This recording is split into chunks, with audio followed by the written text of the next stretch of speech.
Regina Trench was a German trench dug along the north-facing slope of a ridge running from northwest of the village of Sars, southwestwards to Stuff Redoubt, close to the German fortifications at Thiepval on the Somme battlefield. It was the longest such trench on the German front during the First World War, attacked several times by the Canadian Corps during the Battle of the Ancre Heights. The 5th Canadian Brigade briefly controlled a section of the trench on the 1st of October but was repulsed by counter-attacks of the German Marine Brigade, which had been brought from the Belgian coast. An attack on the 8th of October by the 1st Canadian Division and the 3rd Canadian Division on Regina Trench also failed. On the 21st of October, the 4th Canadian Division attacked the western portion of Regina Trench, as the 18th Division, 25th Division and the 39th Division of 2nd Corps attacked the part further west. The Canadians met little opposition and gained the objective, as the 2nd Corps divisions captured Stuff Trench in 30 minutes, giving the British control of the Thiepval Ridge. 3 counter-attacks were repulsed by the Canadians, and by the 22nd of October, more than 1,000 Germans had been taken prisoner. The east end of the trench was captured by the 4th Canadian Division during the night of 10-11 November. Background: Battle of Thiepval Ridge. The Battle of Thiepval Ridge was the first large offensive mounted by the Reserve Army during the Battle of the Somme, and was intended to benefit from the 4th Army attack at the Battle of Morville by starting 24 hours afterwards. The battle was fought on a front from Coast.It in the east near the Albert Bapaume Road to Thiepval, and the Schwaben Redoubt in the west, which overlooked German defences further north in the Ancre Valley and on the rising ground towards Beaumont-Hamel-en-Serre on the other side of the river. Thiepval Ridge was well fortified, and the German defenders fought with great determination, while British infantry-artillery coordination declined after the first day due to the confused nature of the fighting in the maze of trenches, dugouts and shell craters. On the 26th of September, Thiepval was outflanked on the right, with the loss of the village and most of the garrison. The British infantry managing an advance of 1,000–2,000 yards on the 6,000-yard attack front. The British pushed on towards Stuff and Schwaben redoubts until the end of the month, and reserve army attacks resumed in the Battle of the Ancre Heights, which began on the 1st of October. The British had made better use of their artillery, and although German artillery ammunition consumption in September rose to 4.1 million shells from the 1.5 million fired in August, much of the ammunition was wasted on unobserved area bombardments, while defensive barrage fire was limited to 3-minute periods. Up to 25% of the German guns became unserviceable in battle, due to mechanical failure. Prelude: British offensive preparations. An offensive by the Reserve Army was planned for mid-October, and Gough began a reorganization on the north side of the Ancre. On the south side of the river, Regina Trench, along the reverse slope of Thiepval Ridge, north of Coast.It and Thiepval, and the remainder of Stuff and Schwaben redoubts were to be captured by the Canadian Corps and 2nd Corps on 1 October, ready for a northward advance. During the offensive, which was due around the 12th of October, jumping off from the front held by the Canadian Corps. German defensive preparations. In late September, the Marine Infantry Brigade, which had an infantry strength equivalent to an army division, composed of well-trained and rested troops of excellent quality, was moved from the Belgian coast to the Somme, as part of a general relief of the divisions opposite the British. On the 30th of September, the Marine Brigade moved up through Baumulde and relieved the 8th Division on the right of the 4th Ersatz Division. Stauf and Riegel was found to have disappeared due to the effect of the British artillery bombardments. Stauffenriegel had been dug as a supply route to Stauffenfest and was on the reverse slope, which proved a considerable advantage against an attack from the south. Reserves could be sheltered nearby at Baumulde, which was difficult for British artillery to bombard from the south, because of the obstruction of the ridge. In the long periods of poor visibility, artillery observation aircraft were grounded, which made British bombardments even more inaccurate, but the Marine Brigade still had a stream of casualties caused by shellfire. Nightly supply and frequent relief enabled the Marines to hold the positions. Battle. The 1st of October at 7:50 a.m., the 2nd Canadian Division reported to the Corps headquarters and Corps artillery that study of aerial photographs showed Regina and Canora trenches had been insufficiently bombarded, but was assured that the bombardment would be completed during the morning. At 12:30 a.m., Brigadier General Elmsley, the 8th Canadian Brigade commander, reported that the wire in front of Regina Trench was uncut, which led to the artillery continuing the wire-cutting bombardment to the last minute.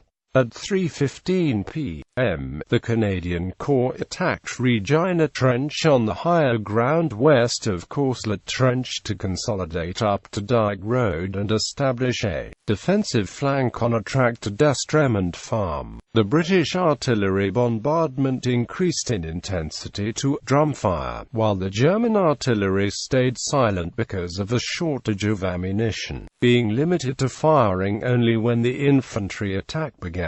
British aircraft flew overhead at 100 feet observing for the artillery, strafing the ground when they saw movement and throwing hand grenades. The British artillery lifted towards Baumulde and Miramont, and the 8th Division troops saw waves of Canadian infantry advancing, while the division was being relieved by the Marine Brigade.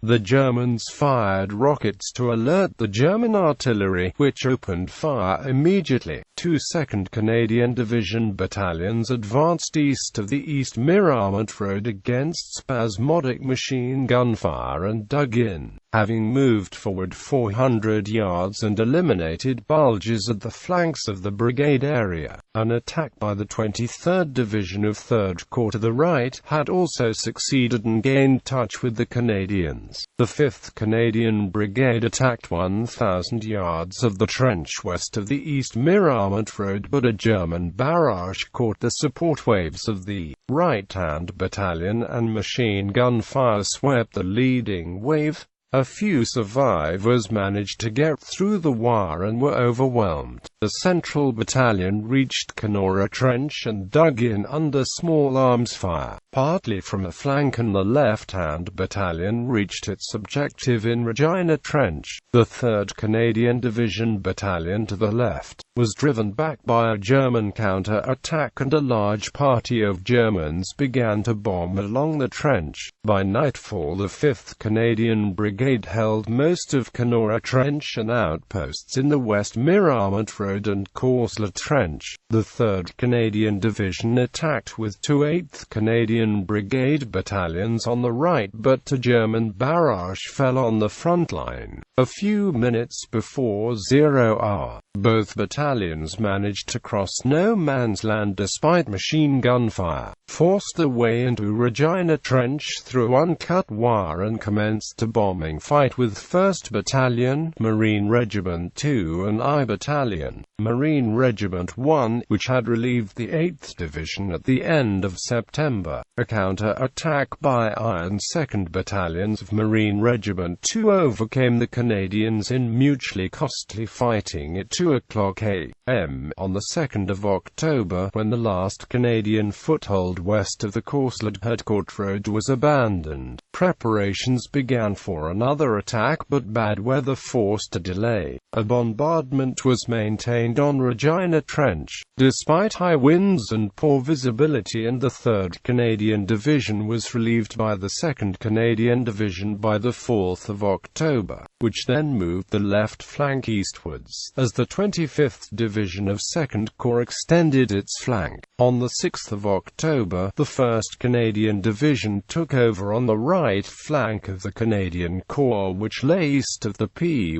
Road. The Canadians connected their advanced posts along a line about 300 yards from Regina Trench and sent scouting parties forward each day, who reported that the wire in front of the trench was being cut but that the Germans were putting out concertina wire to fill the gaps. The 8th of October, the 1st Canadian Division attacked on the 8th of October at 4:50 a.m. in cold rain. The 1st Brigade on the right with 2 battalions took the front trench of the Sars line from Dyke Road to 400 yards beyond the quadrilateral, then repulsed a counter-attack with artillery fire, as the Canadians reorganized before resuming the attack on the quadrilateral. A heavy German bombardment fell in the area and a counter-attack began from 2 directions. After hours of costly fighting, the Canadians withdrew to the jumping-off trenches when they ran out of bombs. The Canadians had suffered 770 casualties out of 1,100 men and taken 240 prisoners. After dark, a trench was dug on the right to link with the 23rd Division. The right-hand battalion of the 3rd Canadian Brigade was delayed by uncut wire but forced its way through and took part of Regina Trench on its right flank. The left-hand battalion was stopped in front of the trench with many casualties and the brigade withdrew at nightfall. A few troops of the right flank battalion of the 9th Canadian Brigade of the 3rd Canadian Division got into Regina Trench through some German sally ports but were overwhelmed. The left-hand battalion reached Regina Trench at the junction with Courcelette Trench but was then forced back. Part of the 7th Canadian Brigade reached Regina Trench, began to bomb westwards and also worked up the West Mirament Road but was eventually forced back by German counterattacks.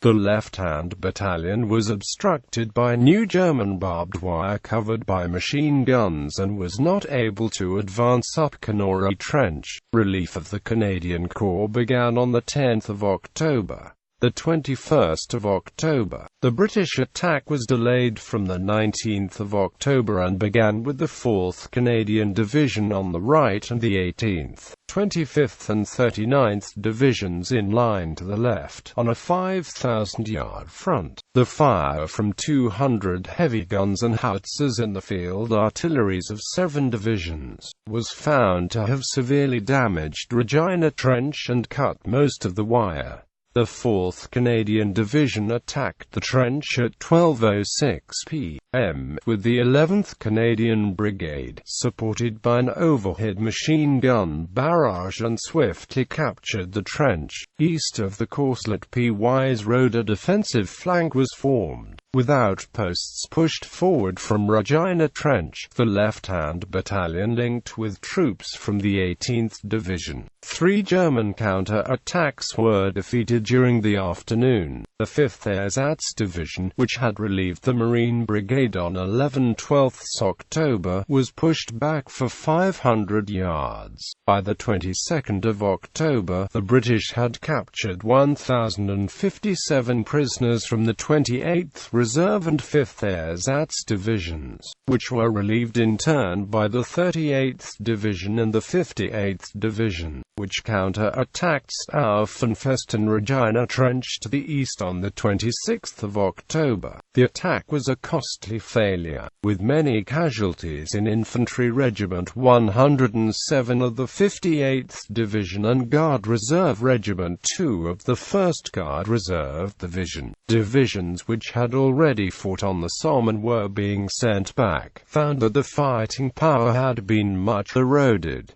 11th November, After 2 months of attacks and constant shelling, the remaining part of Regina Trench to the east of the coast.It road was taken by a night attack on 10-11 November by the 4th Canadian Division. The trench was attacked by the 46th and 47th Battalions of the 10th Canadian Brigade, with a company of the 102nd Battalion of the 11th Canadian Brigade on the right flank. The Canadians crept close to the German line before the barrage began. After 8 minutes the barrage suddenly lifted. The Canadians rushed the trench and surprised the German garrison. Advanced posts were pushed forward in the center and in trenches leading northeast, towards the line between Les Sars and Thiepval. The Canadians took 87 prisoners, mainly from Infantry Regiment 107 of the 58th Division, with some troops from Guard Reserve Regiment 2 of the 1st Guard Reserve Division and 4 machine guns, for a loss of c. 200 casualties. Several German counter-attacks were defeated. Aftermath analysis. On the 5th of October, Gough had issued a memorandum on attacks, which summarized the lessons of the battle. Gough pointed out that maintaining the momentum of an attack required that succeeding waves and reserves should not be kept waiting for opportunities to intervene in the battle, because communication delays left them with no time to act. Brigadiers should reorganize the troops holding successive objectives, since these troops became reserves once the advance had moved on. Brigadiers should move with the advance and divisional commanders should create reserves by reorganizing the brigades. Headquarters should be placed where attacks could be seen, to keep in touch with events when communications broke down, a chronic problem which was increased by distance from the front line. Telephone links in the rear were far easier to maintain but became less important once the infantry battle began. Corps headquarters also had the benefit of air observation and less need of direct communication with troops on the battlefield, since the main role was counter-battery artillery fire, which was independent of the infantry battle. The attack was to be maintained by the use of reserves moving towards objectives laid down before the attack, so as to make them independent of messages from the front line, which were often delayed and out of date if they arrived. Reports made after the battle by units of the Canadian Corps stressed that battalion command was impossible once an attack began. Companies and platoons needed to be given objectives before the attack and discretion on how to reach them. The attacking troops should have 24 hours in the line to study the ground, followed by 24 hours in reserve to receive a detailed briefing. The equipment to be carried was discussed, and it was suggested that the first wave should not carry tools but a light load of 120 rounds of ammunition, 2 hand grenades, 2 days' rations on a ground sheet. Some units pointed out that most of the tools carried by the leading troops were thrown away anyway. The importance of carrying enough hand grenades was stressed, since uncut wire forced the attackers into German communication trench, where many more were used to fight forward compared to an advance on the surface that used up the stock intended for repelling counterattacks. Where the wire was cut, the infantry could move above ground, bypassing isolated German defenses and leaving them for mopping up parties. The value of Lewis guns and enough ammunition was emphasized in many reports, as was the importance of moving them forward quickly in an attack, to support the infantry and then be ready to engage German counterattacks. By the end of the Battle of the Somme, each platoon had a Lewis gun, giving 16 per battalion. Opinion divided over the Stokes mortar because of its rate of fire. Each bomb weighed about 11 pounds, which meant that it was impractical to carry many forward in an attack. The mortar was most useful in static positions at the rear until supply routes had been built to the new front line. Tanks were judged to be limited in mechanical reliability, mobility and armor protection, but useful accessories to infantry operations. Having overcome German strong points and diverted German artillery fire from the infantry, it was found that tank infantry coordination had been impossible, since tanks and infantry moved at different speeds, but that when infantry led an attack, tanks could mop up behind them, and when tanks led, they could destroy German defenses before the infantry arrived. Casualties losses in the 2nd Canadian Division, the 1st of September, the 4th of October, were 6,530 men. Casualties of the 3rd Canadian Division from the 27th of September, the 14th of October, were 2,969.